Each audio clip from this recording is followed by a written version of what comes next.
Alrighty, good morning everybody! This is FFXIV, and I'm back playing Final Fantasy Dawntrail, or Final Fantasy XIV Dawntrail, excuse me. And my goal for today is to wrap up as much of the Wachumeqimeqi side quests as I can.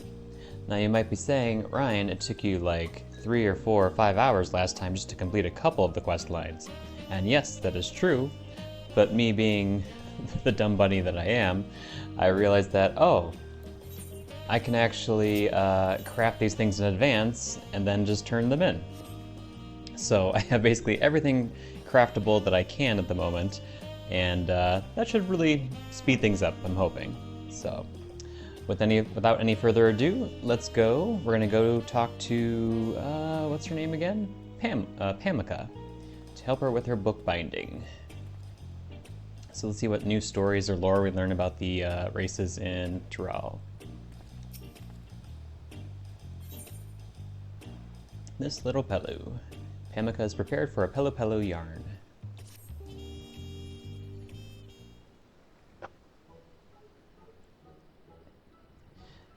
Greetings, Everick.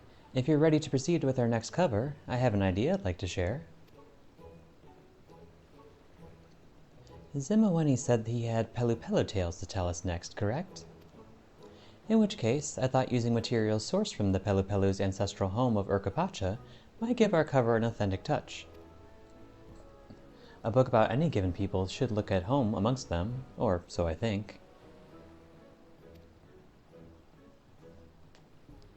Then it's settled. I trust you know just what local materials we need.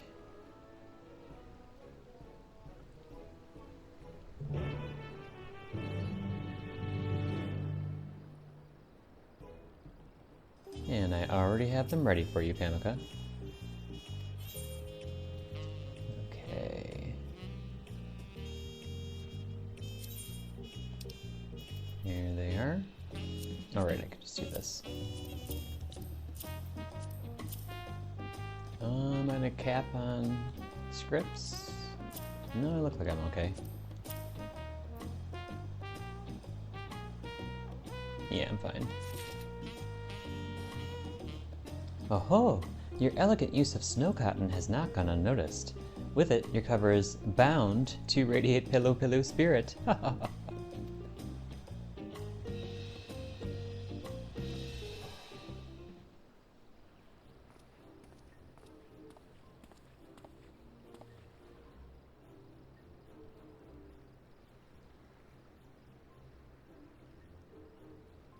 Story time. Today, I'd like to share a few stories about the Pelupelu. These days, we know them to be avid travelers and seekers of profit, but this was not always so.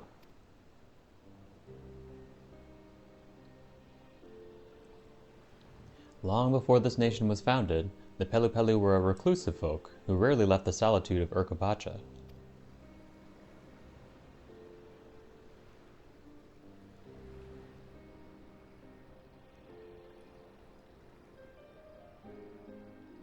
Now, in one solitary village, there lived a Pelupelu named Chibli. The poor lad was sickly and short of stature, even compared to his diminutive fellows. With such a frail constitution, Chibli could neither work in the fields, nor tend to the alpacas. But the village loved him even more so, and he loved them in turn. They nursed him back to health in his times of need, and offered tasks that would not fatigue him. He only wished he could better serve them. Yet kindness cannot solve all ills, and in the year of the cold summer, crops withered upon the mountains of Urkapacha. The Pelupelu began to starve.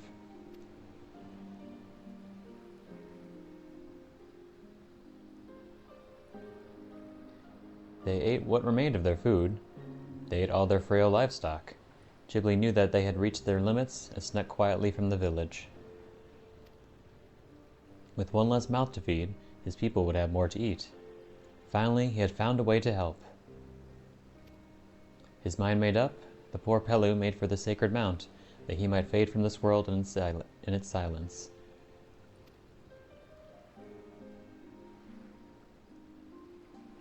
Oh, the snow bunny. As he began to climb, a spirit appeared, and forbade him to go any further. Ghibli begged the spirit to let him pass, and spoke about his village. The spirit was moved by the lad's fervent resolve, and bestowed upon him a handful of leaves. "Return to your village," it said. "Your people must drink of these leaves." Ghibli obeyed, and steeped the leaves in hot water. When his people drank, their hunger miraculously faded. No Pelupelu succumbed to famine, and they all lived to see the coming year. So it was that the Pelupelu first encountered mate tea.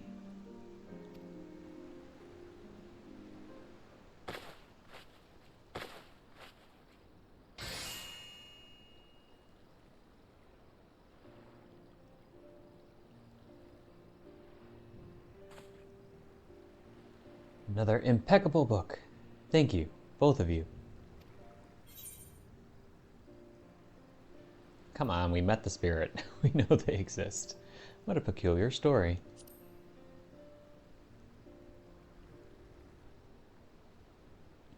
Of course, there's no telling whether it actually happened, but mate tea is rich in nutrients, and I've heard it's effective in relieving hunger as well. To me, the moral seems to lie in the virtue of caring for one another, that even in times of great difficulty, keeping others in your heart can lead to unexpected solutions.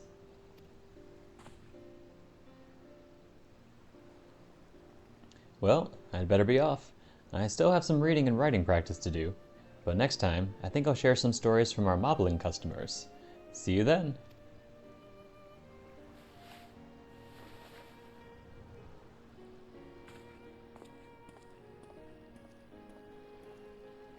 Well, you heard the man. It seems we'll be in for plenty of entertainment yet. Keep your tools sharp. We have another project on our hands before you know it.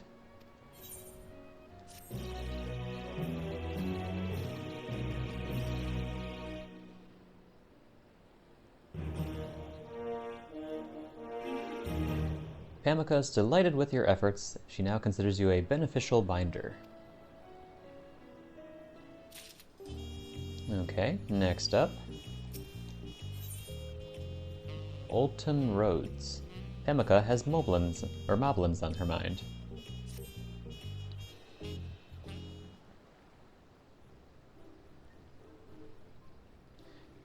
Ready for more work? I was just thinking about the wonderful job you did with the Pelupelu tome. Not only did locally sourced materials enhance the binding's quality from without, it served as an immense preview of the myths within, and I intend to have us continue this trend. With Moblins Tales next on the agenda, we'll want to use materials from Kozamaoka. Of course, the Hanu also make a home in that region, so take care to differentiate between their cultures. A tradesman of your discernment should have little difficulty, I'm sure. Let me know when you've prepared the components.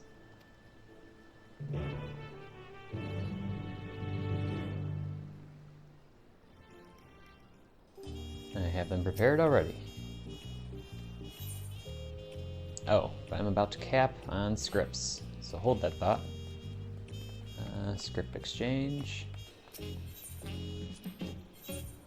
Let's see. Yeah, I'll just go for materia.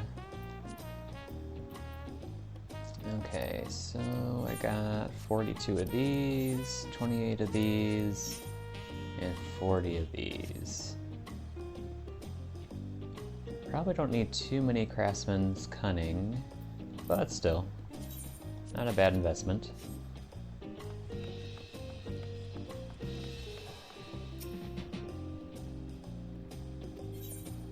Okay.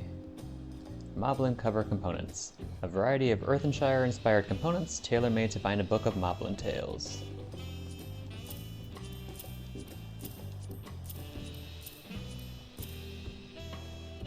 That should do it. And will that let me level up? I think it will. Yay! Why, Averick, you've outdone yourself. Ginseng wood is an exquisite choice. I feel more eager than ever to start transcribing.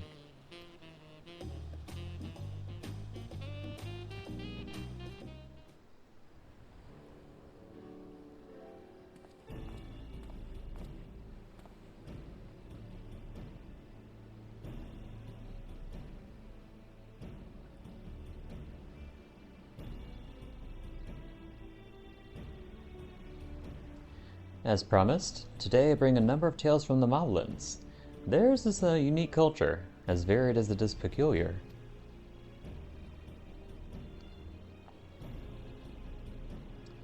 Forgive me for interrupting, Zemoweni, but won't you be seated? Oh, pardon me. I meant to say something earlier, but at the restaurant, we usually recite our stories while standing. Is that so? Perfectly fine, of course, just so long as you're comfortable.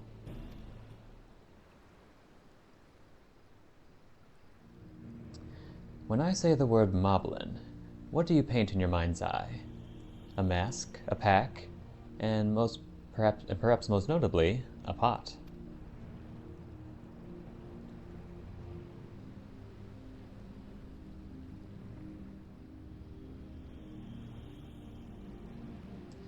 Once upon a time, a group of Moblins grew tired of wandering the countryside. They wanted a place to call home, so they settled down in caves deep beneath the earth. They scavenged for what they needed and packed their necessities into large clay pots. Their new home was happy, and their pots were plentiful. Too plentiful. Soon, their caves grew cramped and narrow. They took up their picks and dug deeper, hoping to expand their domain. And expand they did. Theirs would become one of the largest underground cities of its time.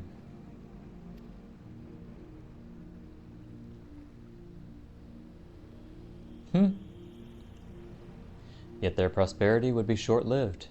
The Moblins dug their tunnels so deep and so far, they unwittingly breached the gap between land and ocean. The muddy deluge devoured their city. Even their masks turned against them, filling with water and threatening to suffocate them. In a desperate bid to escape with their lives, the Moblins threw themselves into their pots and prayed that they might see the coming dawn.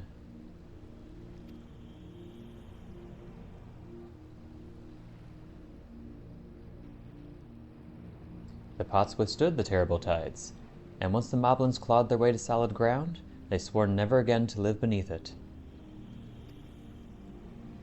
So it was that they built a new village in the jungle, fashioning their houses and workshops after the pots that had saved both their lives and prized possessions. As for the city lost beneath the earth, though its location has long been forgotten, they say it slumbers still in some remote corner of Tural, the sunken city of Movalpolas. Interesting.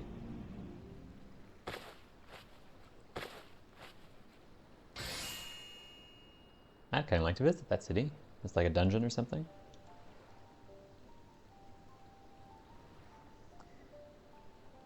Incredible. I feel it fits the image of the story perfectly.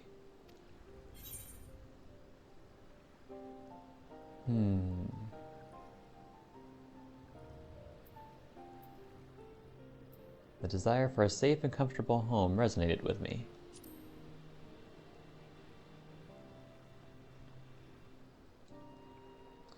A relatable sentiment indeed. It is in our very nature to seek out safety and comfort, after all. Many old Turali tales, or stories, tell of how our peoples first came upon their current homes. The Hanu Hanu tale I shared previously was much the same. My family loved sharing those sorts of tales. What about yours, Pamika?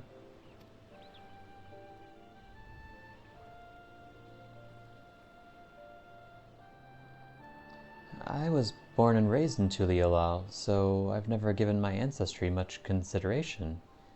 I never thought to ask. How many stories have I failed to hear?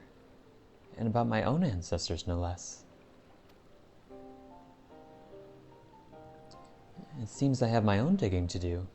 If there are untold stories out there, then I wish to know about them. And I would love to hear them, or even read them, perhaps. I've grown more confident in my letters these days, so I'm keen to practice with more stories. I hope you find what you're looking for.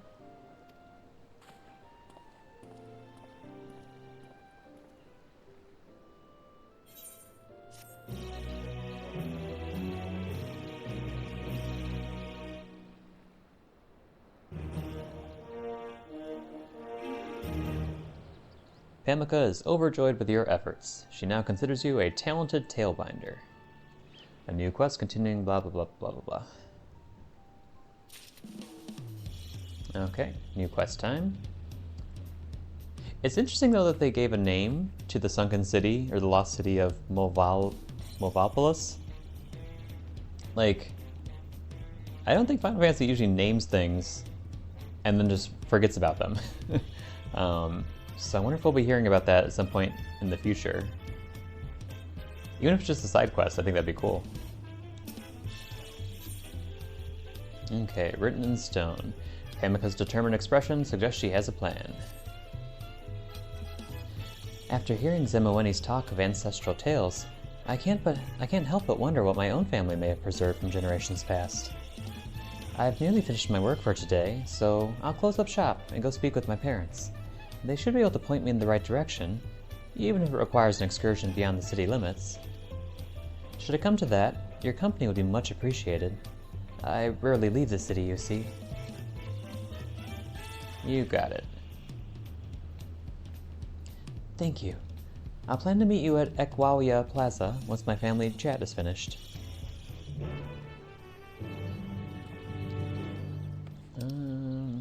Where is that again?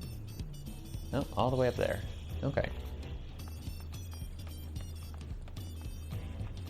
That is a summoning bell, not an aetherite shard.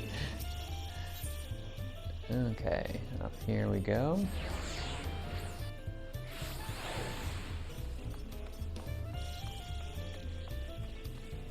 Still love this music.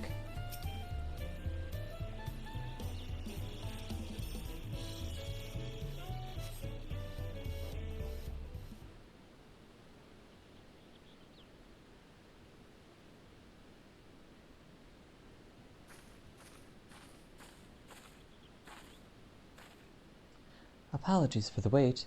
My parents were happy to share what they knew about my ancestors. They said our family came to Tuliulao when the city was founded, so around my great-grandfather's time. We originally hail from Shaktural, though beyond that, neither of my parents could say. I wondered if I might find some clues or mementos buried in the family storehouse, and as luck would have it, I chanced upon a mysterious stone tablet inscribed with glyphs. Judging by its age, it may well have belonged to my great-grandfather himself. We know he was employed as a palace attendant, but he never divulged more of his work than that.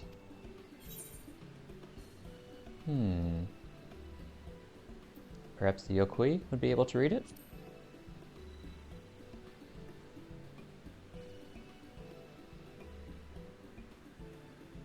Given the Yokui's history with both stone and pictorial storytelling, it would indeed follow that this tablet has some connection to them. Why don't we pay the Yokui a visit then?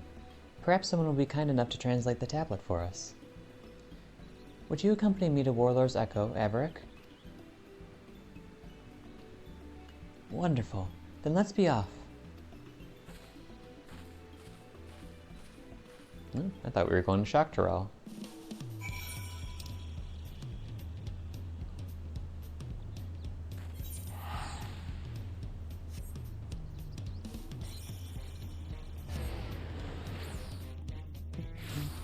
Oh, hello. I love that mount, it's so cute. And apparently I am inside it. Okay. Let's see. There's Pamika.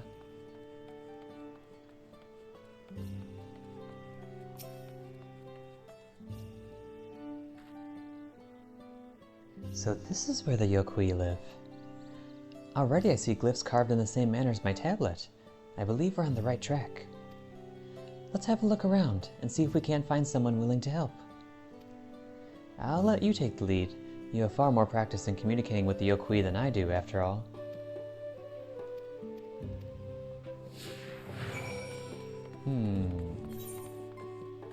Let's see, we got a talking spot back there.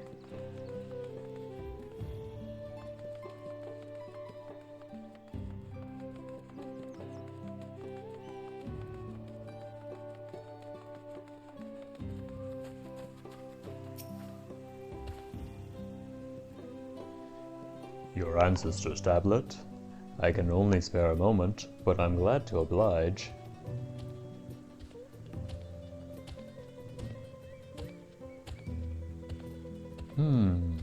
Relatively new. Dated just 80 years past. The bearer of this stone is a retainer of the Dawn Servant, and may thus be accommodated as a guest. A residential permit, it would seem. In those days, the scars of war were still fresh. One could not travel as freely as today, so the tablet may have been a necessary precaution. Oh, that pretty much answers that. Let's see.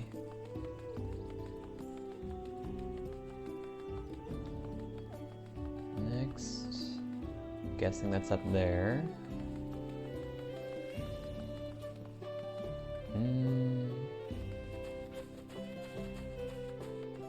Yep, there we go. Wachumeqimeqi.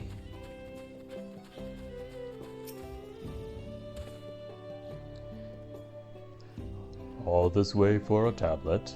How very quaint. Fine, hand it over.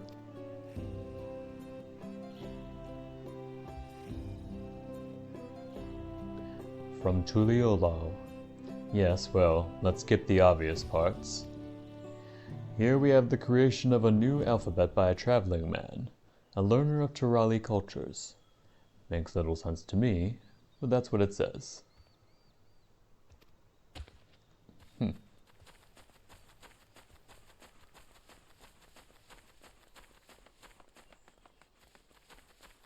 see, we got a talking point. That is a dead end. Up the stairs?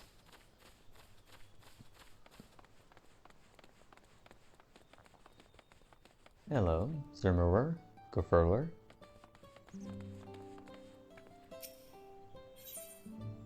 Discuss Cariozar the Gracious. They say this is where Velagarmanda was sealed. The tales these walls could tell of the Sky Ruin. But every building has a story to tell, if you think about it. Take ancient ruins, for example. Scholars have spent centuries piecing together the stories of ancient civilizations from beneath the rubble. Even without the written word, we can still weave a tangible history, though I simply can't imagine a world without writing.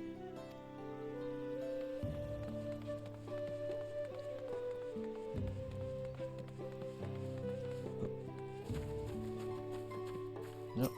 Sleepy boy. Read something? Of course, but do keep in mind I'm in dire need of a nap.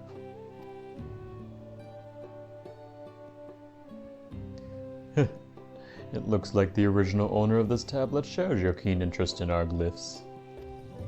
He came here to hold council with one of our stonemasons. All Yokui learn to write, but they are the experts who etch our histories into stone. As far as what our guest learned from the stonemasons, I couldn't say. Too sleepy. Now to piece together the full story. My great-grandfather received permission to live among the Yokui in his capacity as the Dawn Servant's retainer. He was traveling the continent of Tural in order to create a new alphabet, and he expressed eager interest in the Yokui's glyphs.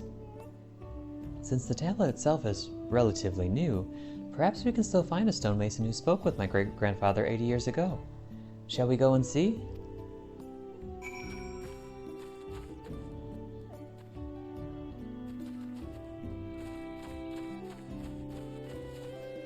Nope. No, looks like the same talking point anyway.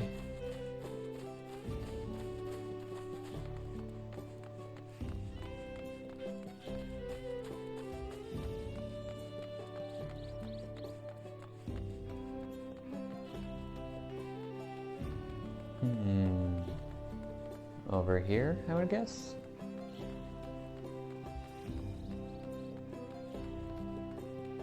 Into the bush. Ah, there we go.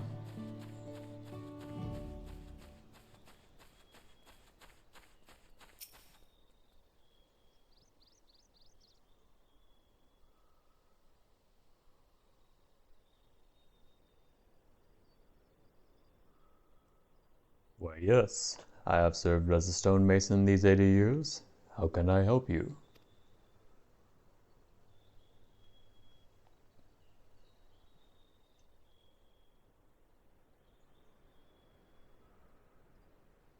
Yes, I remember. Not long after Tuliola's founding, a man bearing this tablet came to stay with us. So, my great-grandfather really did come here to study Wachumeqimeqi, yes? Do you remember why? He was developing a new alphabet, as I recall. One to translate the Turali we speak today.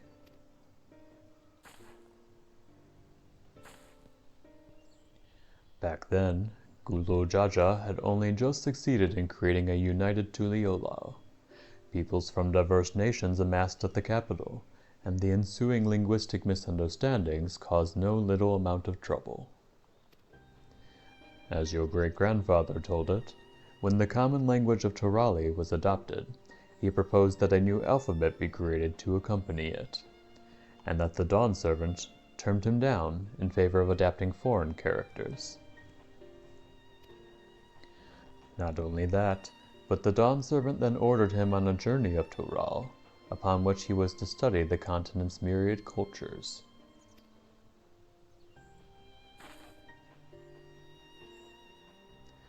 After touring a number of communities, he stopped here to understand our ways. What he wished to learn wasn't simply how to read our glyphs. He asked tirelessly about our intentions when shaping the stone, how we decide our designs, at each step in the process of sculpting. Then one day, your great-grandfather turned to us and said he finally understood the Dawn Servant's reasons for rejecting his proposal. Soon after, he returned to Tuliyola, full of new confidence. I had no idea my great-grandfather had such direct dealings with Mamool Ja.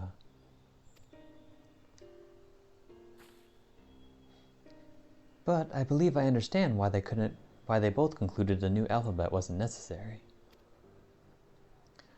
Is that so? Then tell me, child, why do you think that is? Turali is a language that exists solely for purposes of communication.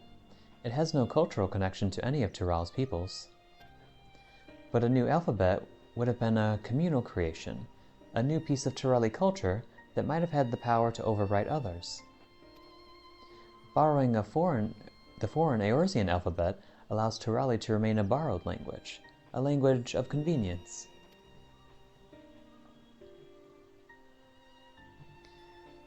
By refusing to establish Turali as a language created by and for all Turali people, the Dawn Servant sought to protect our cultural diversity.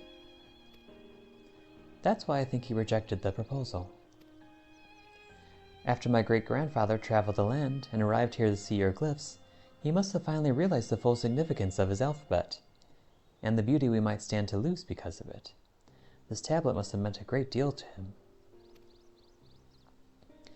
It seems you too now carry on your great-grandfather's discovery, and his story. You're right. My great-grandfather's story. A story of my people. I must pen this tale right away, Averick. Might I ask you to bind it for me?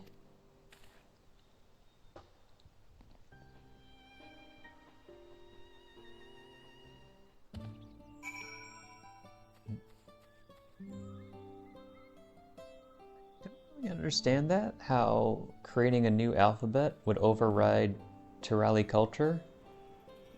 Is it that different from using a borrowed one? Seems like it'd be only adding to their culture, but okay, whatever. I want this book to represent the significance of my great-grandfather's connection to Wachumeqi culture, so binding it with local stone would be preferable. You'll find plenty of that right here. Take as much as you need. Thank you. That means a lot to me. I never travel without pen and paper, but this time I even brought my portable desk, in case my search for stories proved fruitful. If you could prepare the binding while I write, I would be much obliged. Okay. Class, Wachumeqimeqi, Yokui cover.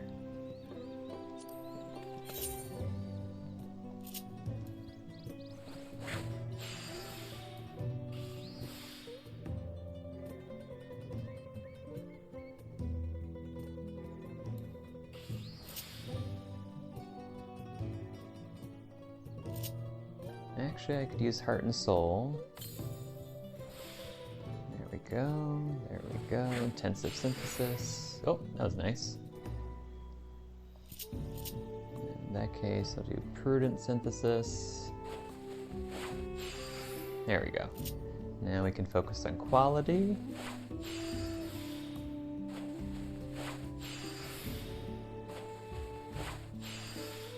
Forget, did I learn? I did learn Immaculate Mend. Yeah, that's right. Okay. So in that case, I can just keep going and going and going.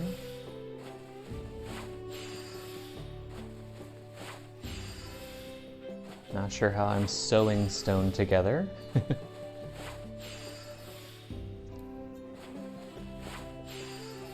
There we go. Oh, and of course it's excellent now. Oh well. Well, nothing I could do about that except tricks of the trade. And we will use Immaculate Mend. There we go, fully restored. And this should be more than enough actually. There we go. Success.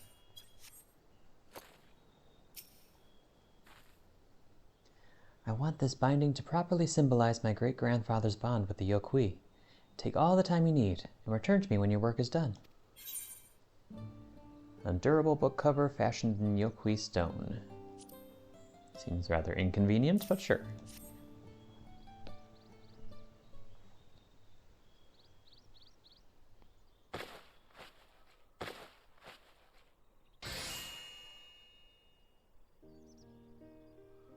No, it actually looks pretty.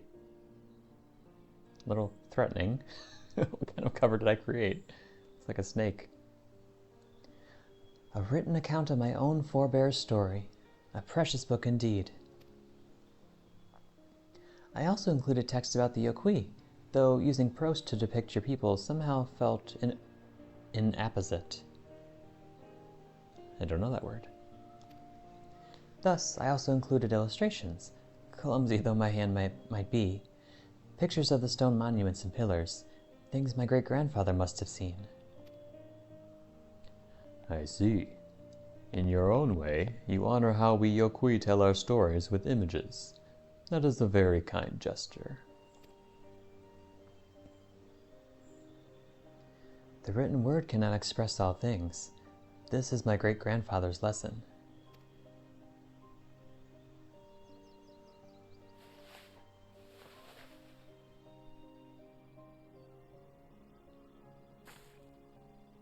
You have been most gracious in your help. Thank you. I return to Tuliyola with a lighter, prouder heart.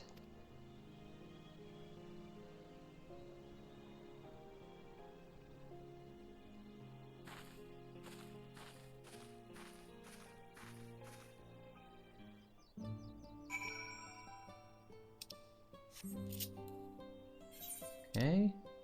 Back to Pamika and Tuliyola.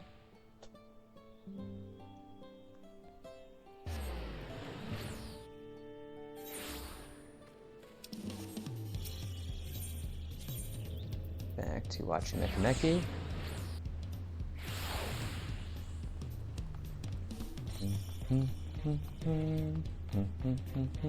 Oops, wrong direction.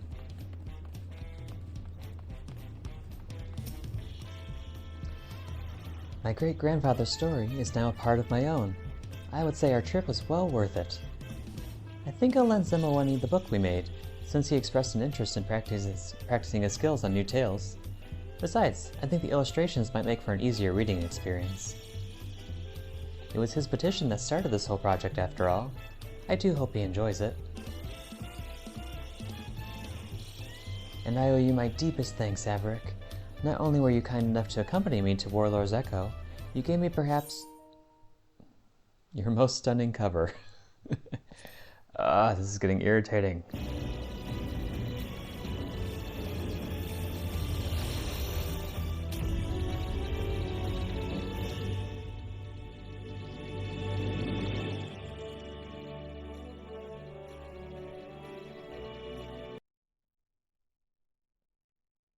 Pardon me while I exit.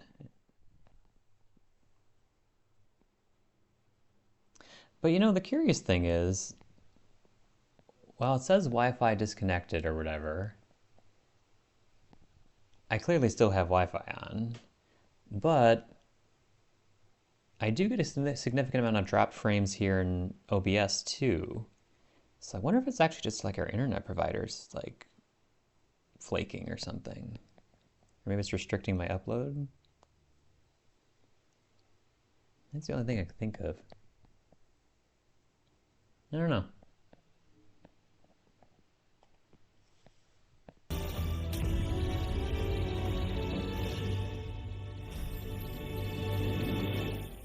Well, anyway, back in we go.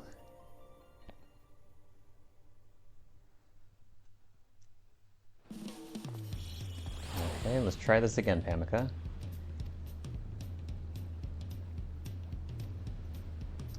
Now it's back to work for me.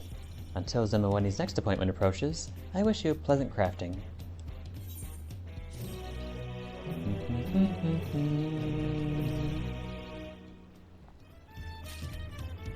Okay. Next up, reaching for the sky. Pamika is eagerly awaiting her next commission.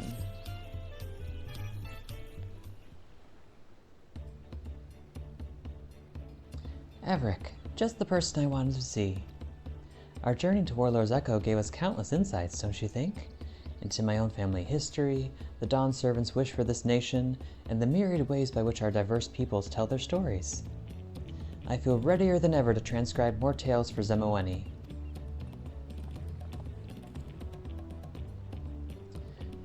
Well, you two look happier than a pair of Ronik in the sun. Has something happened? Zemoweni, impeccable timing. I'm back from my journey of ancestral discovery, and bring with me a freshly penned tome of my family tales. Might I persuade you to read it? It would be my honor. No better way to put my reading skills to use. I'd also like to make improvements upon my writing, but I suspect it'll be some time before I can pen anything like you can. Speaking of, a Mamool Ja customer came in the other day and entertained us with some wonderful stories. Perhaps we can compile them into a book. Of course, we'll begin our preparations straight away. To cover our Mamool Ja tome, we ought to include materials from Yakthiel. In the meantime, I'll clean my pens and ready our parchment.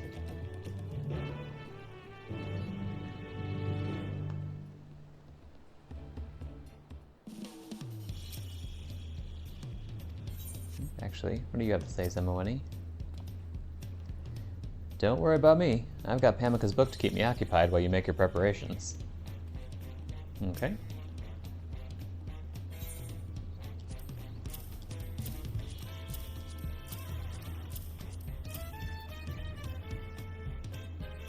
Okay.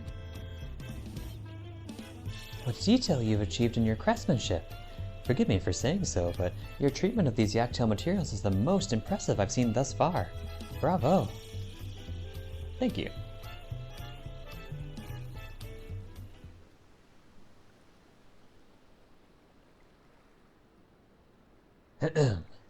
This tale was told to me by a Mamool Ja of the Dawntrail clan.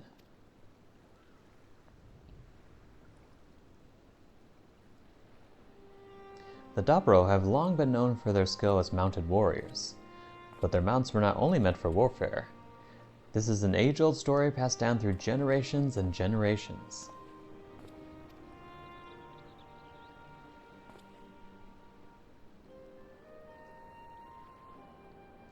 There once lived a Dawntrail youth, bound by the creed of his people, to seek a land blessed by sunlight.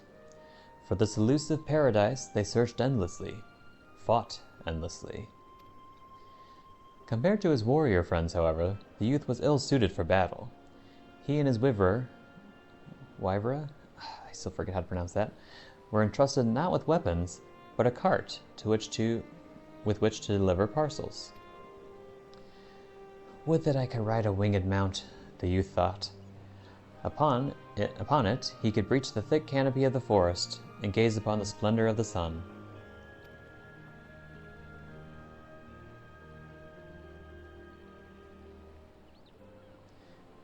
Day after day, he wandered the forest, hoping to tame a flying beast of his own.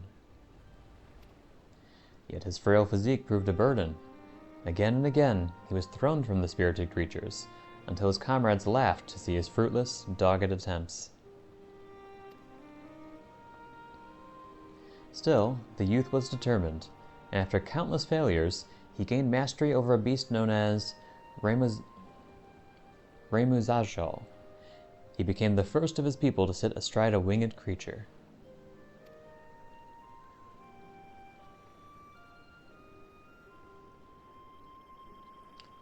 Right away, the youth went to his aging parents and taught them how he had achieved a feat. Then, leaping upon Wachumeqimeqi, he took to the skies. Higher and higher he flew toward the canopy, until finally he disappeared. He never returned home again, but it is said he found the land of sunlight his people searched for. The techniques he left we learned by all Dopro, and to this day it is not uncommon to see riders upon winged mounts, basking in the sunlight upon the winds.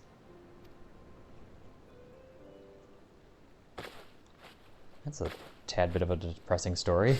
He just left or disappeared or died.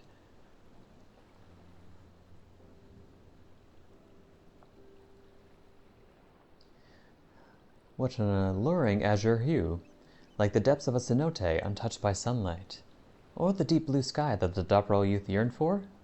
A complicated and beautiful color.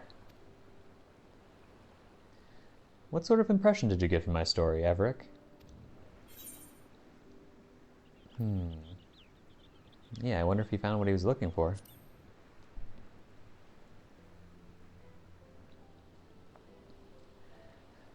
Given the volatile setting of wartime, he might have been struck down by an enemy and simply lost among the trees. But that's hardly the ending I'd like to imagine. We may never be able to return to the past and discover the truth for ourselves, but we can carry our feelings about them into a future they help create. Writing a book of tales does just that, I think. It entrusts our hopes and feelings to those who follow after.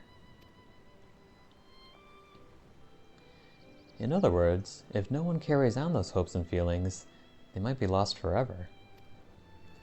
The stories I've told and you've penned, they are each filled with the history and aspirations of their respective peoples. But my people have not a single written record. Our oral tradition is utterly unknown to those outside of our community. Were we to vanish one day, we would leave not a trace of our existence behind. Our stories would... What face am I making there? I think it was just an awkward angle of my face, my sad face.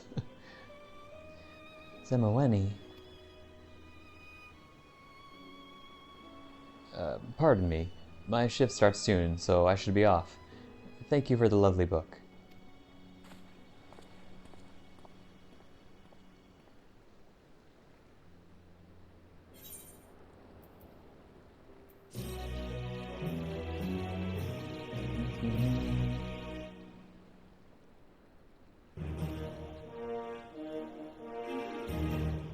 Kamika is thrilled with your efforts. She now considers you a binding authority. I need to be level 100. Is there anything I could do to push me over the top there? Actually, it doesn't really matter. Let's see. Oh wait, do I have anybody that's level 100? Carpenter, leatherworker, a weaver. Oh, actually, I might not. Nope, nope, okay, so I have to get up to level 100. Okay, in that case, time for some boosts.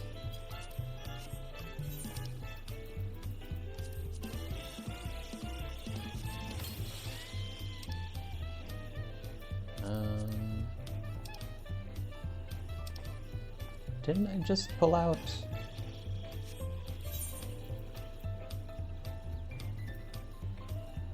Maybe I didn't? Huh, weird. Okay, anyway. What can I craft? That'll do.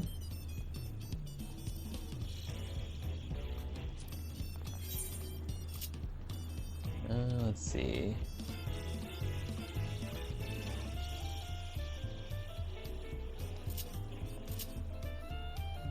Should probably be able to complete this with a macro.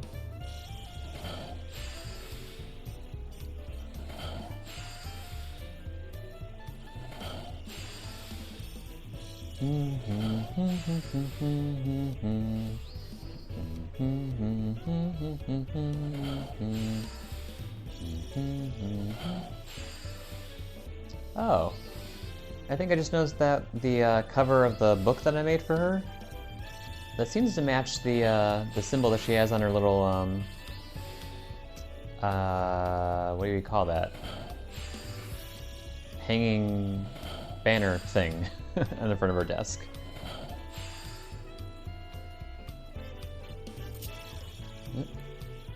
One more should do it. There we go. And what about Thunder Yard Soak? Ooh, Levin Soak. I don't have any of that. Okay. Let's do a little bit of quick synthesis. I'm guessing 10 will probably do it.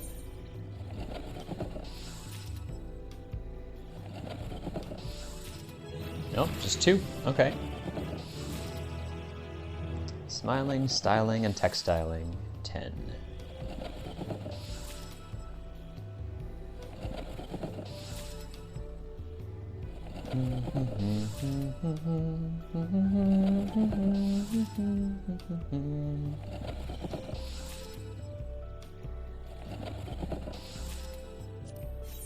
Uh-oh. My spinning wheel is at 0%.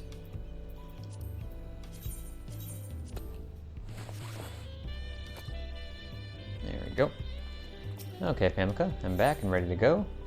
A place in the sun. Concern is writ plain on Pamika's face. Oh, Averick. Simawani seemed troubled after our last session, didn't he? He hasn't said a word about his next commission, and I fear he may have given up on our bookmaking endeavor. At first he seemed so excited about sharing the stories he had heard at FFXIV. I wonder how his recitations there differ from our transcription sessions. Care to take a walk with me, Averick? I think I should like to see Zemawani's performance for myself. Very good. To FFXIV with us.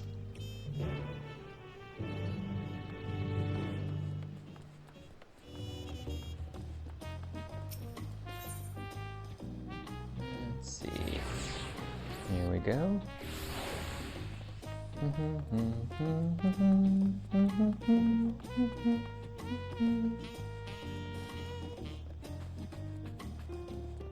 Alright, there's a roof there, so I can't just jump down.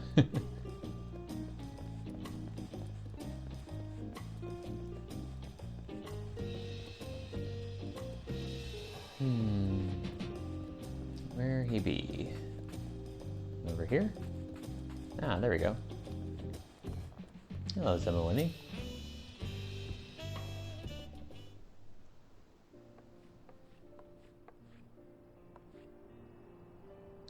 Pamika, Averick. Here for a drink, perhaps? Wow, that does sound splendid. We were actually hoping to hear one of your famous recitations. Then I'm afraid your timing is rather unfortunate. We usually wait until our seats have filled before having a tale, so not for some time yet. Oh? That's a shame. Then what about your next commission? As soon as we know what sort of tales you plan to tell, Averick can begin the assembly of necessary materials for your new tome's binding.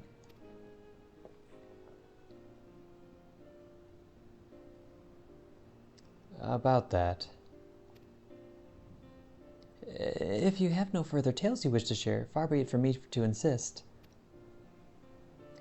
Oh, don't worry, I still have plenty to tell. The thing is, when I learned of your discoveries, I decided I wanted our next story to be something from my home. Our tales are completely unknown to outsiders. Should our oral tradition ever reach its end, our hopes and histories would vanish with it, which is why I would preserve what I can with the written record. That sounds like a wonderful idea, and yet you still seem conflicted. My people neither read nor write. Would creating a written book of their stories truly be understanding and honoring their legacy? When you put it that way, how might we properly convey the stories of a people unassociated with the written word?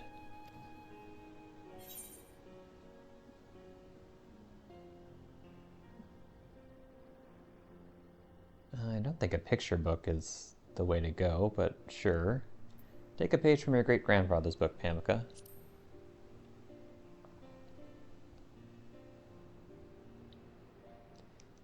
And take a page we shall.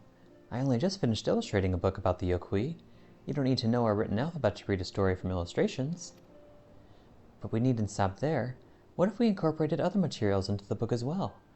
Bird feathers and flowers, things that harken to the setting and appeal to all the senses. We'd need to devise a way to preserve the materials we chose, but once we do, our readers will be able to immerse themselves in the story without reliance on the written word. A book that appeals to all the senses. I think that might work. I happen to have a few things you can use for the cover, and I can fetch more if you'll give me a moment.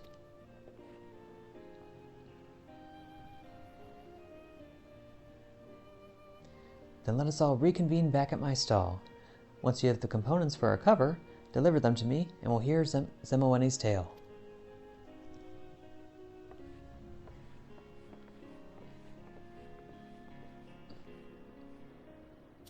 I find it very hard to believe you can convey a story with just pictures, but sure, why not?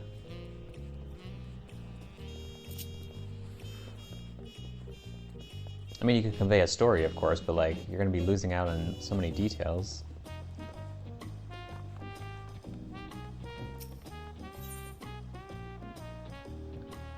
Let's see.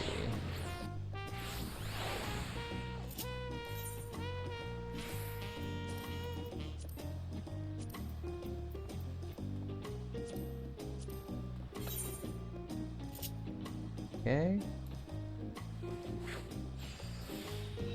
Veneration, final appraisal, heart and soul, intensive synthesis, then, oh, we could do intensive synthesis again. Good. And let's wrap up with groundwork. There we go.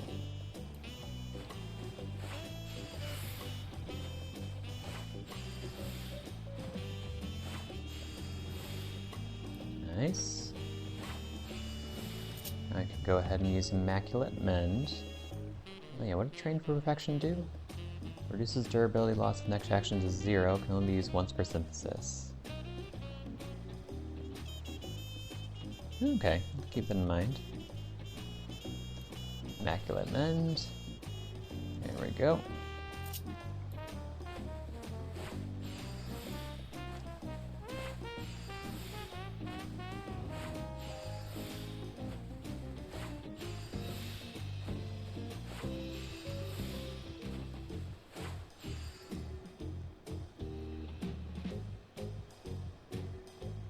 Let's use Train Finesse.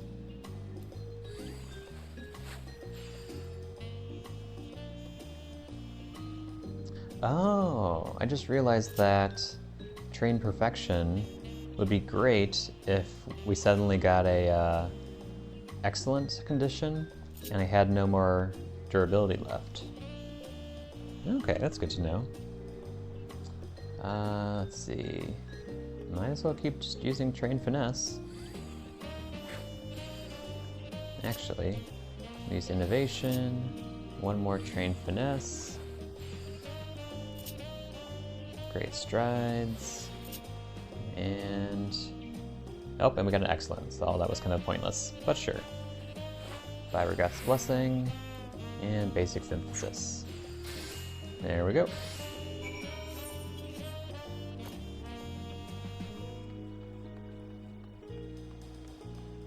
Hello, Tonawawta. You've readied the components? Then let's speak to Pamika, and I'll begin my tale. This time, we need binding for a tome that will awe its reader's senses. Do you have something ready? An assemblage of components and props reminiscent of Shak Tural. I'm speechless, Abrek. These will make our finest cover yet. Of that I have no doubt. Now let us hear Tonawawta's story.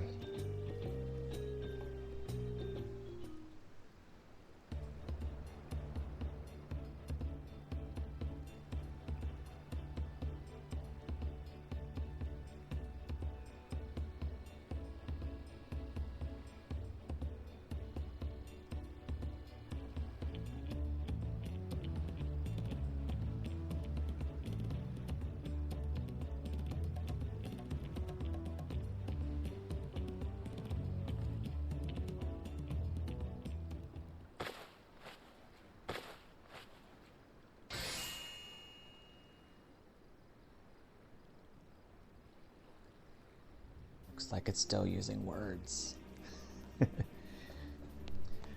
What an amazing tome you've made. Careful script and illustration.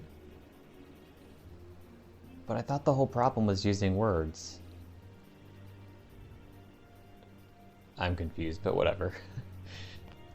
Pieces of the natural world as they fit in my story. Reading this will be an unforgettable experience for anyone. I can't wait to take this home and show my family. I'm sure they'll be proud to see our stories reflected in such art. Can I come hear you read it at FFXIV?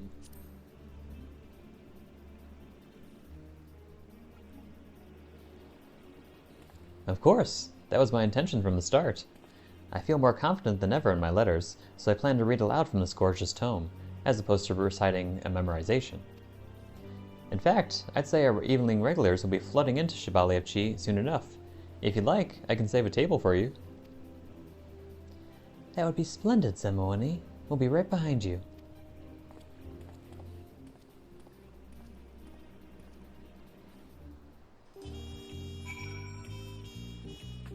And back we go. Do you have anything else to say, Pamika? I can't wait to see what FFXIV's customers think of Tonawawta's story. Go on ahead, I'll catch up shortly.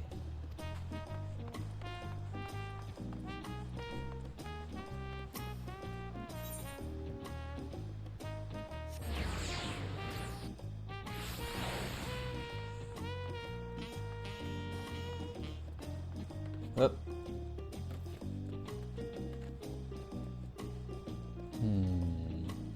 Where are we supposed to be standing? Oh, don't tell me it was up above. It was, wasn't it? I should have looked inside first.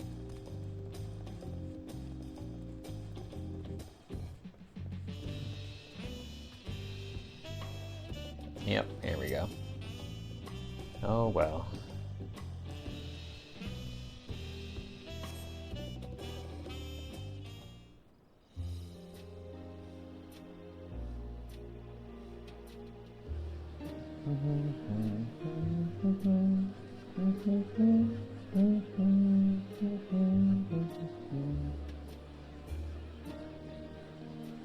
Can you hear that? People are telling all sorts of tales around us. A haven for storytellers indeed.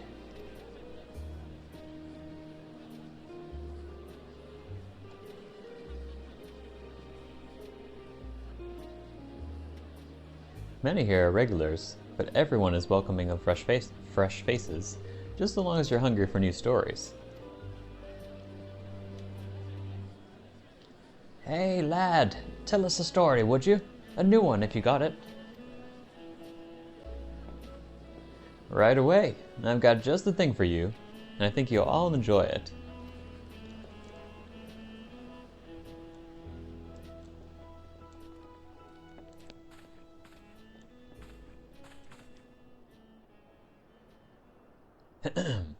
Tonight, I would like to share something personal with all of you. Some of you may know that I come from a tradition of oral storytelling, and my people rely not on the written word. However, should our voices no longer echo in future generations, I fear our very history runs the risk of extinction. Thus did I commission the scrivener Pamika and the traveling artisan Averick with the creation of a book. This is the story of my people.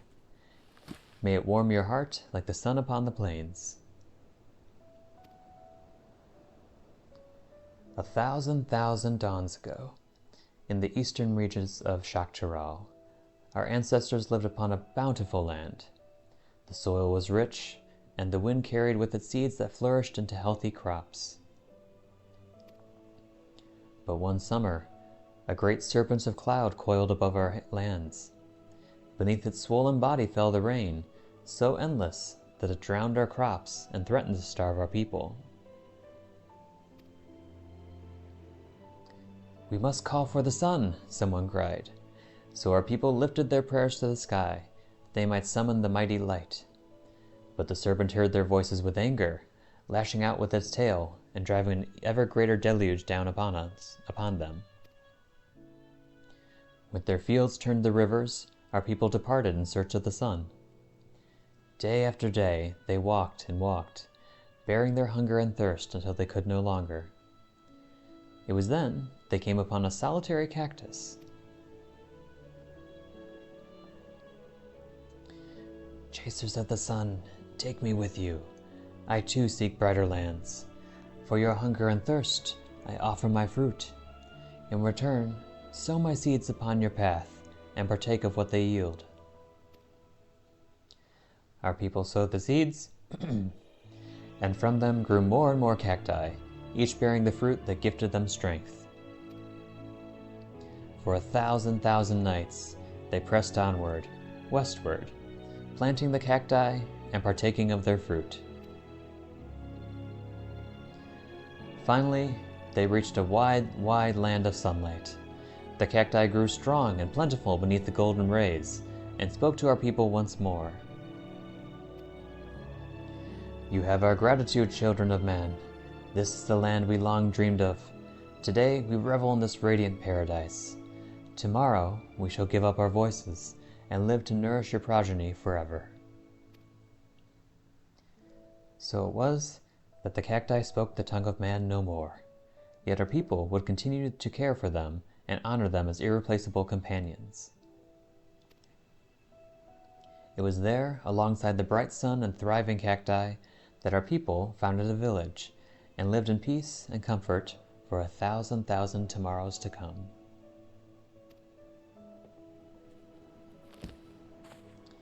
In our native tongue, Tonawawta means sun chaser, but there is no one reason as to why our people are so named.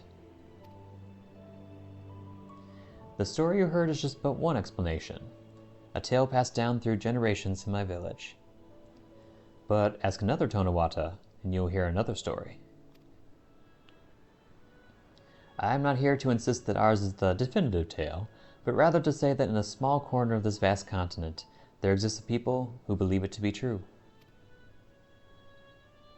It is my hope that our stories are remembered by many, and our words carried forward into the future.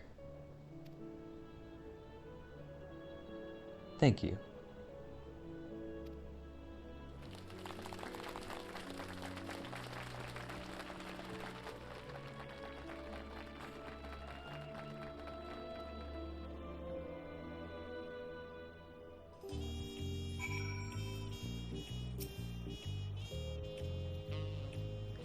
What did you think?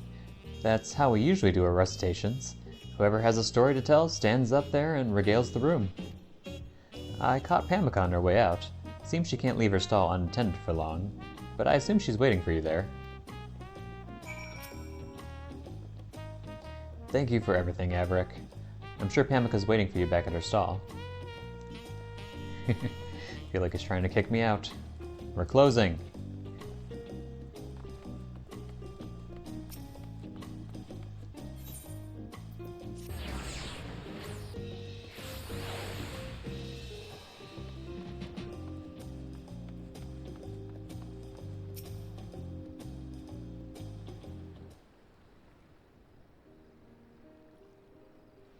Zimaweni's storytelling prowess is awe-inspiring, isn't it? He set the scene without flaw. I truly felt as though I was journeying along with those cacti. Words are so peculiar, aren't they? When spoken from the soul, they can convey meaning that extends far beyond their written worth. My experiences with you and Zimaweni have opened my eyes to the true duty of a scrivener. Going forward, I hope to capture what I hear with more sensitivity and deeper understanding. It's not a matter of simply writing down words. It's about preserving the spirit with which they are spoken, just like we did with our books. My abilities have limits, however, so for the tales I cannot bind alone, I hope I can count on you, Averick.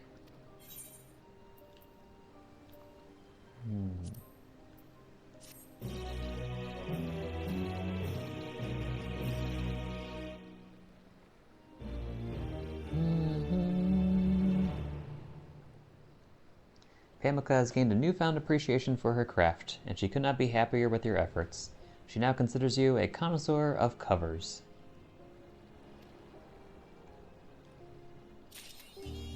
Yay! These are their stories. Is there an achievement for that? Of countless crafts. Okay. So that's another one down, and only one more to go. But I'm afraid I only have a half hour to spare now, and that is not going to be enough time, clearly, to finish this one. So I'll have to wrap this up tomorrow, which is perfect timing, because that's when patch 7.1 comes out, and the conclusion of the Wachumeqimeqi quests will be available. So that works out. Assuming I wake up on time, I should be able to wrap up the story with Mamool Ja, and then see the conclusion. Wonder what we'll get, if it's going to be a mount, emote, some glamour. I don't know. I guess we'll see though. So once again, everyone, thank you for watching, and tune in next time for the conclusion of Wachumeqimeqi. So have a good one. Bye-bye.